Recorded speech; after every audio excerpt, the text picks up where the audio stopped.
Whose stone bridge. आज बच्चों हम लोग का टॉपिक क्या है? Wheatstone bridge. It is an arrangement based on resistance. With the help of this we find electric resistance of unknown wire.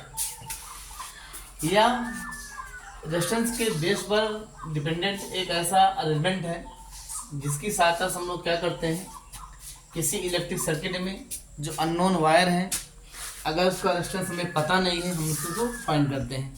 इसमें करते क्या है, 4 लेते हैं, रेजिस्टेंस लेते हैं, 4 रेजिस्टेंस को क्या करेंगे, सीरीज में जोड़कर एक बनाते हैं, पैरेललोग्राम बनाते हैं।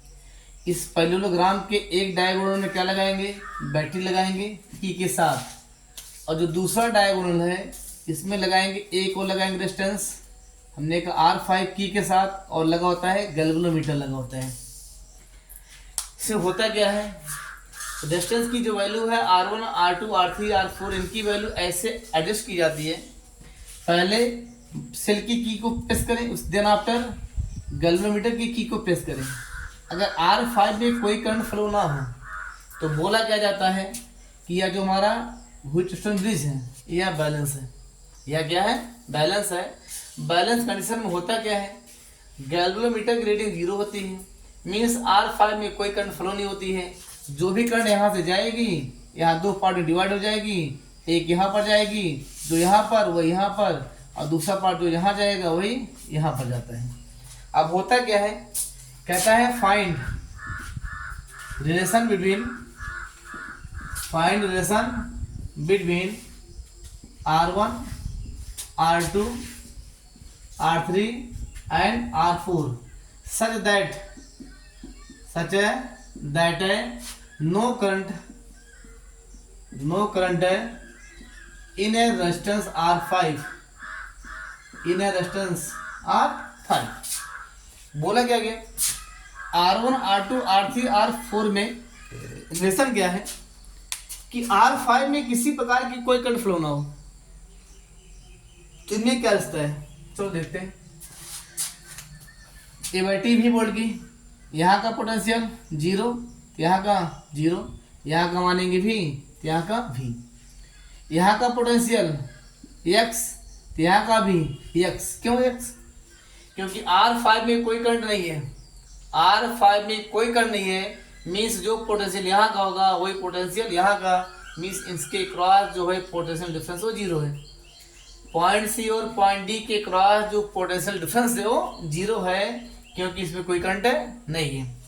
अब देखिए यहाँ पर और यहाँ, मान लीजिए इसमें करंट जा रही है I1, इसमें कितना जा रही है I2, टोटल कर कितनी है I, तो वही I1 यहाँ चली आएगी और I2 यहाँ पर चली आएगी। ऐसा इसलिए क्योंकि इसमें किसी प्रकार की कोई करंट नहीं है। अब आप देखें पॉइंट A और पॉइंट C के बीच का पोटेंशियल डिफरेंस कितना है। पॉइंट A और पॉइंट C के बीच का potential difference AV, V minus x equal to IR, I1 R1। फिर पॉइंट A और पॉइंट D के बीच का वो कितना है, वो अभी V minus x, V minus x, V minus x, I into R, क्या मिलेगा आपको I2 into R3, question number first. इसके बाद पॉइंट C और B के बीच का पोटेंशियल डिफरेंस कितना है, यहाँ का कितना x, यहाँ का कितना 0, तो x minus 0 equal to I1 into R, I1 into R2। फिर पॉइंट D और B के बीच का पोटेंशियल डिफरेंस कितना है, x यहाँ का 0, x माइनस 0 इक्वल टू वही आएगा, यानी यही कितना I2 into R4, equation number 2। Divide कर दो, डिवाइड करेंगे आपको मिलेगा R1 by R2 equal to R3 by R4, means R1 into R4 equal to R2 into R3। एक कंडीशन है कि हमारा जो हुज स्टोन ब्रिज है ये बैलेंस है। हुज स्टोन ब्रिज के बैलेंस होने की या जो कंडीशन है R1 by R2 equal to R2 by R3 by R4। अगर ऐसी कंडीशन आती है तो हमारा जो व्हीटस्टोन ब्रिज है या बैलेंस है, उस केस में R5 में कोई करंट नहीं फ्लो हो रही है। R5 में किसी प्रकार के कोई करंट फ्लो नहीं हो रही है। किस केस में? R1 into R4 equal to R2 into R3। ए बैलेंस होने की कंडीशन है, necessary condition for balancing of a Wheatstone bridge. इसका यूज बच्चों कहाँ करते हैं? इसका यूज किया जाता है पोस्ट ऑफिस बॉक्स में, उसे कहते हैं POB, और कहते हैं एक होता है मीटर ब्रिज। एक क्या है? Metre bridge. यहाँ पर इनका यूज किया जाता है।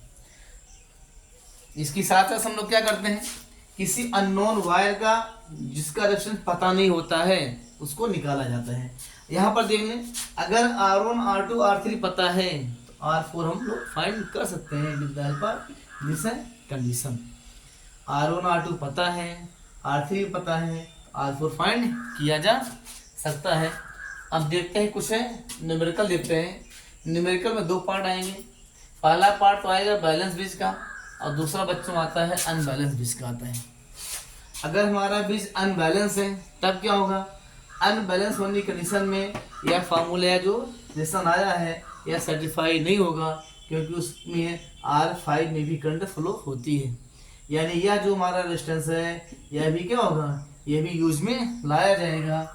लेकिन इस केस में R5 बेकार का है, इसमें किसी प्रकार की कोई करंट फ्लो नहीं होती है, इसके रहने ना रहने का कोई मतलब नहीं है। अब देखते हैं कुछ है न्यूमेरिकल देखते हैं इस पर।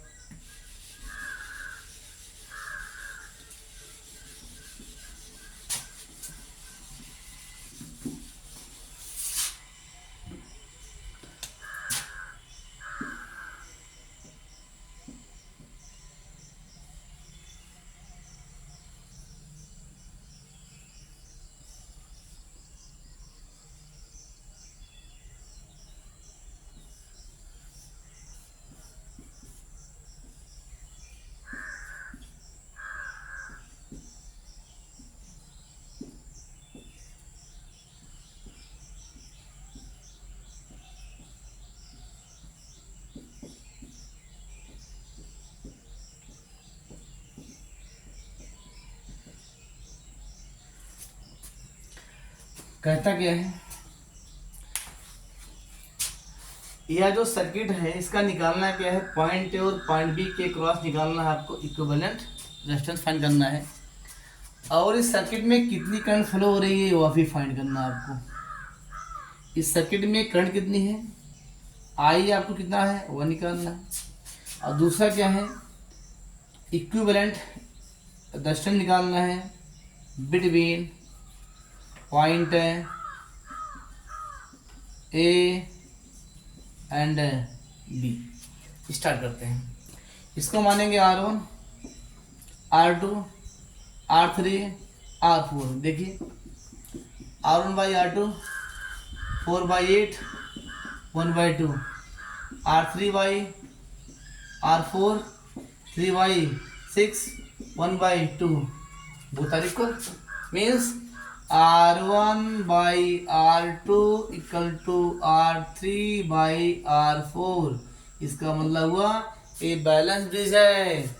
इसका मतलब हुआ 10 ओम का जो रेजिस्टेंस है इसमें किसी प्रकार की कोई करंट फ्लो नहीं होगी, ये बेकार का है। जब ये बेकार का है तो इसका होने ना होने का कोई मतलब नहीं है। 4 ओम और ये 8 ओम, ये कैसे है हमारे ये सीरीज में 4 ओम 8 ओम सीरीज में, 3 और 6 सीरीज में, 8 4 12 8 4 12 ओम, 3 और 6 ये भी सीरीज में। कितना आया 9 point A point B. 9 ohm battery कितनी लगी हुई है 10 वोल्ट की लगी हुई है। ये दोनों कैसे हैं पैरेलल में, इनका इक्विवेलेंट क्या आ जाएगा? आर इक्विवेलेंट, इसका R equivalent equal to 12 multiply by 9/9 plus 12, तो कितना मिलेगा 108/18। देखा से 6 ओम आएगा।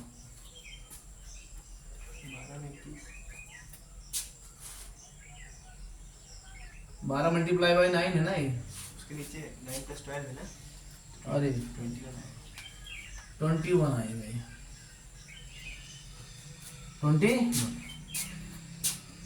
3 3 जा 9, 3 6 जा 3 7 जा, तो जो आएगा ये 36/7।